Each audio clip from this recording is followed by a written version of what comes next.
Madame la Première ministre, Monsieur le Président, chers collègues, nous sommes profondément touchés par le drame que subit le peuple ukrainien. C'est pourquoi nous avons toujours condamné l'invasion du territoire souverain de l'Ukraine et appelé au rétablissement des principes du droit international, piétinés depuis bien trop d'années par ceux qui devraient les défendre. Cette guerre européenne fratricide a vu naître une remarquable mobilisation cherchant à atténuer la souffrance de ceux qui subissent cette guerre. Cette mobilisation est le témoignage de notre identité, car elle ne s'est pas seulement faite par l'action des nations, mais également par des initiatives locales, rassemblant dans un même élan les peuples et leurs corps politiques. L'accueil des réfugiés, le soutien matériel nécessaire à un peuple souffrant du froid et de la faim est admirable.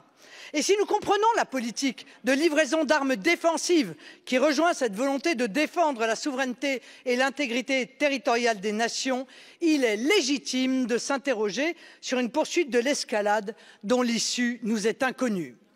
La poursuite de cette guerre n'est pas seulement un drame humain, mais risque de renverser définitivement l'équilibre du monde. La victoire militaire de la Russie lancerait un signal dramatique à ceux qui demain pensent pouvoir régler leurs conflits territoriaux par la force. La livraison au compte-gouttes d'armements offensifs signerait, elle, probablement une guerre de 100 ans. Un engagement total de l'OTAN, seule hypothèse permettant véritablement d'envisager une victoire de l'Ukraine, conduirait à une troisième guerre mondiale. Sans résolution diplomatique du conflit, ceux qui siègent au Conseil de sécurité de l'ONU auront échoué à défendre la paix. Ils seront retournés à l'application de la loi du plus fort, annihilant ainsi la souveraineté des peuples et l'espoir de justice internationale. C'est pourquoi nous soutenons les actions diplomatiques du gouvernement en faveur de la paix.